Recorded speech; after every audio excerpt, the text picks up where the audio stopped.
studying alternate realities has traditionally been the purview of physicists, cosmologists, and philosophers. Maybe theologians.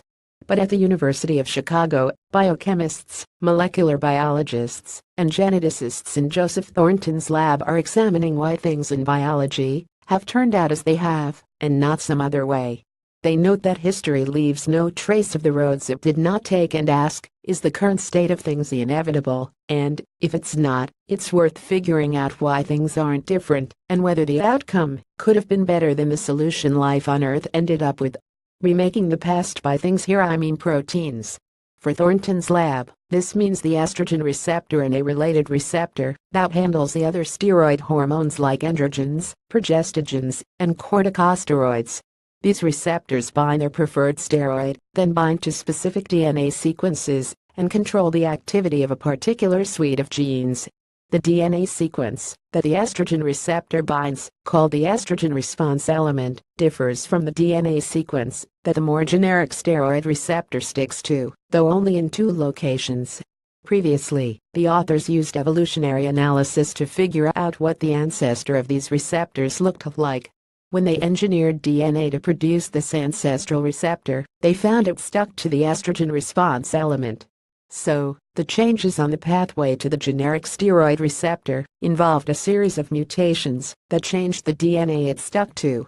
Thornton and his group subjected this ancestral protein to some alternative evolutionary paths, 160,000 of them, to assess how, and if, any other steroid receptors could have arisen from the ancestral version. They found 828 variants of the steroid receptor that could bind its preferred DNA sequence just as well as, or even better than, the receptor we have. These alternate, non-existent steroid receptors don't all work the same way. They have different methods of contacting the relevant parts of the DNA. So the version we have is not the optimal one.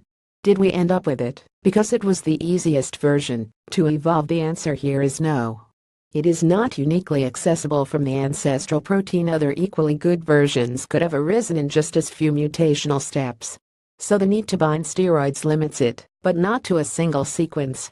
History also provides a limit, since the modern receptor is based on the sequence of the ancestral one. Even though the functionality of the ultimate version is not dictated by the starting DNA sequence of the ancestral gene, it could have evolved to bind some unrelated chemical. For example, the sequence of the ultimate version is. If the ancestral gene sequence had happened to be different, the steroid receptor we ended up with would probably look different too. But it would probably work just as well. Chance or fate? Natural selection drives evolutionary processes by favoring mutations that optimize fitness. But chance plays a huge role in evolution too, and the study highlights two distinct ways in which it does so. The first is contingency. The future depends upon random events that occurred in the past, like the sequence of our current steroid receptor being contingent upon the ancestral gene. And that ancestral gene isn't predetermined, since a number of possible versions could have done the trick. The second is stochasticity, since a number of equally capable steroid receptors could have evolved from the ancestral version. The one we ended up with is essentially random. The sequence for the steroid receptor is conserved among current species. Once it evolved, it became locked in place.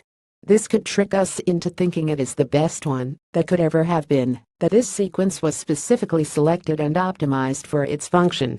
But it's not so, as any one of the 828 possible receptors that could have evolved might have gotten locked in too, tricking us into thinking that that version was the best one that could ever have been. The authors of this work conclude by noting that the singularity of the present seems to rationalize the past. But they followed 160,000 evolutionary paths not taken by the steroid receptor protein to warn us away from the illusion that things are the way they are because they couldn't possibly have been otherwise. If only reconstructing counterfactual occurrences, as these scientists did for this protein, were as easy to do for other aspects of human history. Nature, 2017. doi 10.1038 NATURE 23902 About DOIs. This post originated on Ars Technica.